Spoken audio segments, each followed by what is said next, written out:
Well, greetings, listeners, wherever you may be in time and space. Are you ready for some more Mark Twain?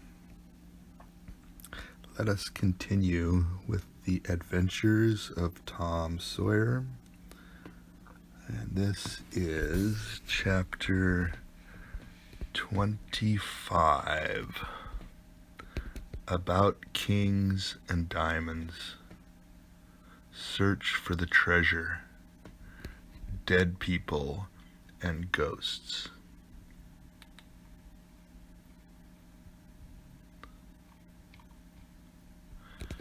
There comes a time in every rightly constructed boy's life when he has a raging desire to go somewhere and dig for hidden treasure. This desire suddenly came upon Tom one day. He sallied out to find Joe Harper, but failed of success. Next he sought Ben Rogers. He had gone fishing. Presently he stumbled upon Huck Finn, the red-handed. Huck would answer. Tom took him to a private place and opened the matter to him confidentially. Huck was willing. Huck was always willing to take a hand in any enterprise that offered entertainment and required no capital, for he had a troublesome superabundance of that sort of time which is not money. "Where'll we dig?" said Huck. "Oh, most anywhere." "Why, is it hid all around?" "No, indeed it ain't. It's hid in mighty particular places, Huck. Sometimes on islands, sometimes in rotten chests under the end of a limb of an old dead tree, just where the shadow falls at midnight, but mostly under the floor in haunted houses." "Who hides it?" "Why, robbers, of course. Who'd you reckon? Sunday school superintendents?" "I don't know. If 'twas mine, I wouldn't hide it. I'd spend it and have a good time." "So would I, but robbers don't do that way. They always hide it and leave it there." "Don't they come after it any more?" "No, they think they will, but they generally forget the marks or else they die. Anyway, it lays there a long time and gets rusty, and by somebody finds an old yellow paper that tells him how to find the marks. A paper that's got to be ciphered over about a week because it's mostly signs and hieroglyphs. Hieroglyphics. Which? Hieroglyphics. Pictures and things, that don't seem to mean anything. Have you got one of them papers, Tom?" "No." "Well then, how are you going to find the marks?" "I don't want any marks. They always bury it under a haunted house, or on an island, or under a dead tree that's got one limb sticking out. Well, we've tried Jackson's Island a little, and we can try it again sometime. And there's the old haunted house up the Stillhouse branch, and there's lots of dead limb trees, dead loads of them." "Is it under all of them?" "How you talk. No." "Then how are you going to know which one to go for?" "Go for all of them." "Why, Tom, it'll take all summer." "Well, what of that? Suppose you find a brass pot with $100 in it. Some all rusty and gray, or rotten chest full of diamonds. How's that?" Huck's eyes glowed. "That's bully. Plenty bully enough for me. Just you give me the $100 and I don't want no diamonds." "All right. But I bet you I ain't going to throw off on diamonds. Some of 'em is worth $20 apiece. There ain't any hardly but's worth 6 bits or $1. "No. Is that so?" "Certainly. Anybody'll tell you so. Haven't you ever seen one, Huck? Not as I remember. Oh, kings have slathers of them. Well, I don't know no kings, Tom. I reckon you don't. But if you was to go to Europe, you'd see a raft of 'em hopping around. Do they hop? Hop? Your granny? No. Well, what did you say that they did for? Shucks, I only meant you'd see 'em. Not hopping, of course. What do they want to hop for? But I mean, you just see 'em scattered around, in a kind of a general way. Like that old humpbacked Richard. Richard, what's his other name? He didn't have any other name. Kings don't have any but a given name. No? But they don't. Well, if they like it, Tom, all right, but I don't want to be a king and have only just a given name. But say, where are you going to dig first? Well, I don't know. Suppose we tackle that old dead limb tree on the hill t'other side of Stillhouse Branch. I'm agreed. So they got a crippled pick and a shovel and set out on their 3-mile tramp. They arrived hot and panting and threw themselves down in the shade of a neighboring elm to rest and have a smoke. I like this, said Tom. So do I. Say, Huck, if we find a treasure here, what are you going to do with your share? Well, I'll have pie and a glass of soda every day, and I'll go to every circus that comes along. I bet I'll have a gay time. Well, ain't you going to save any of it? Save it? What for? Why, so as to have something to live on by and by. Oh, that ain't any use. Pap would come back to thush your town some day and get his claws on it if I didn't hurry up. And I tell you, he'd clean it out pretty quick. What was going to do with your'n, Tom? I'm going to buy a new drum and a sure enough sword and a red necktie and a bullpup and get married. Married? That's it. Tom, you ain't in your right mind. Wait, you'll see. Well, that's the foolishest thing you could do. Look at Pap and my mother. Fight? Why, they used to fight all the time. I remember mighty well. That ain't anything. The girl I'm going to marry won't fight. Tom, I reckon they're all alike. They'll all comb a body. Now you better think about this a while. I tell you, you better. I remember mighty well. That ain't anything.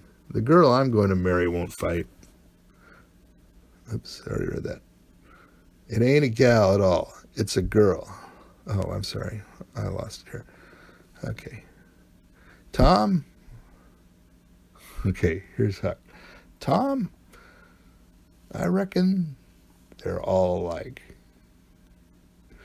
They'll all comb a body.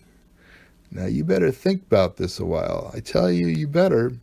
What's the name of the gal? It ain't a gal at all. It's a girl. It's all the same. I reckon some says gal, some says girl. Both's right, like enough. Anyway, what's her name, Tom? I'll tell you sometime. Not now. All right, that'll do. Only if you get married, I'll be more lonesomer than ever. No, you won't. You'll come and live with me. Now stir out of this, and we'll go to digging. They worked and sweated for half an hour. No result. They toiled another half hour. Still no result. Huck said, "Do they always bury it as deep as this?" "Sometimes, not always. Not generally, I reckon. We haven't got the right place." So they chose a new spot and began again. The labor dragged a little, but still they made progress. They pegged away in silence for some time. Finally, Huck leaned on his shovel, swabbed the beaded drops from his brow and with his sleeve, and said, "Where are you going to dig next after we get this one?" "I reckon maybe we'll tackle the old tree that's over yonder on Cardiff Hill, back of the widow's." "I reckon that'll be a good one. But won't the widow take it away from us, Tom? It's on her land." "She take it away? Maybe she'd like to try it once." "Whoever finds one of these hid treasures, it belongs to him. It don't make any difference whose lands it's on." That was satisfactory. The work went on. By and by, Huck said, "Blame it, we must be in the wrong place again. What do you think?" "It is mighty curious, Huck. I don't understand it. Sometimes witches interfere. I reckon maybe that's what's the trouble now." "Shucks. Witches ain't got no power in the daytime." "Well, that's so. I didn't think of that. Oh, I know what the matter is. What a blamed lot of fools we are. You got to find out where the shadow of the limb falls at midnight, and that's where you dig." "Then consound it, we fooled away all this work for nothing. Now hang it all, we got to come back in the night. It's an awful long way. Can you get out?" "I bet I will. We've got to do it tonight, too, because if somebody sees these holes, they'll know in a minute what's here, and they'll go for it." "Well, I'll come around and meow tonight." "All right, let's hide the tools in the bushes." The boys were there that night about the appointed time.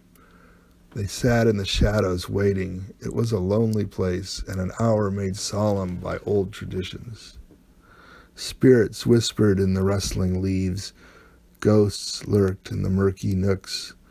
The deep baying of a hound floated up out of the distance. An owl answered with his sepulchral note.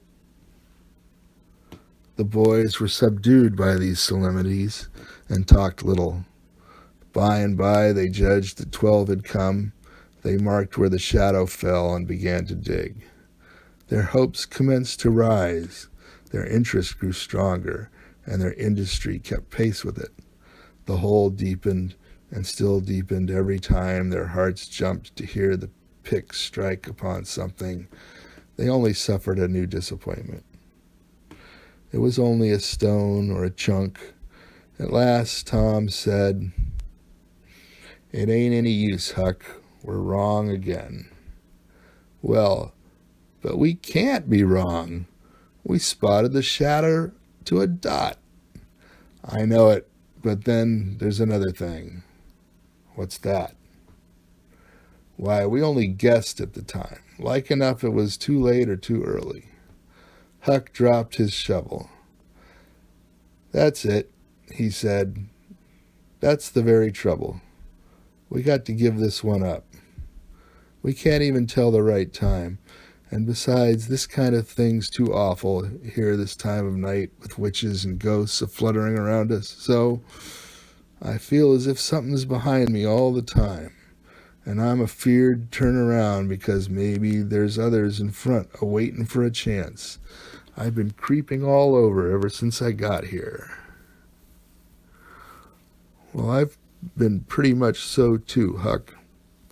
They must always put in a dead man when they bury a treasure under a tree to look out for it." "Lordy, yes they do. I've always heard that. Tom, I don't like to fool around much where there's dead people. A body's bound to get into trouble with them, sure. I don't like to stir 'em up either. Suppose this one was to stick his skull out and say something." "Don't, Tom. It's awful." "Well, it just is, Huck. I don't feel comfortable a bit." Say, Tom, let's give this place up and try somewhere else. All right, I reckon we better. What'll it be? Tom considered a while and then said, "The haunted house, that's it." Blame it, I don't like haunted houses, Tom. Why, they're a darn sight worse than dead people.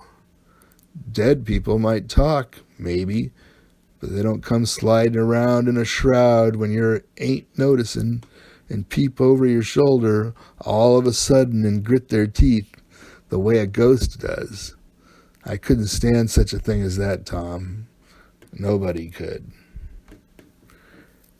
Yes, but Huck, ghosts don't travel around only at night. They won't excuse me. They won't hinder us from digging there in the daytime. Well, that's so, but you know mighty well people don't go about the haunted house in the day nor the night. Well, that's mostly because they don't like to go where a man's been murdered anyway. But nothing's ever been seen around that house except in the night. Just some blue lights slipping by the windows. No regular ghosts. Well, where you see one of them blue lights flickering around, Tom, you can bet there's a ghost mighty close behind it. It stands to reason, because you know that they don't anybody but ghosts use them. Yes, that's so, but anyway, they don't come around in the daytime. So what's the use of our being afraid? Afeared. Well, all right. We'll tackle the haunted house if you say so, but I reckon it's taking chances. They had started down the hill by this time. There in the middle of the moonlit valley below them stood the haunted house, utterly isolated, its fences gone long ago, rank weeds smothering the very doorsteps. The chimney crumbled to ruin, the window sashes vacant, a corner of the roof caved in. The boys gazed a while, half expecting to see a blue light flit past a window. Then, talking in a low tone as befitted the time and the circumstances, they struck far off to the right to give the haunted house a wide berth, and took their way homeward through the woods that adorned the rearward side of Cardiff Hill.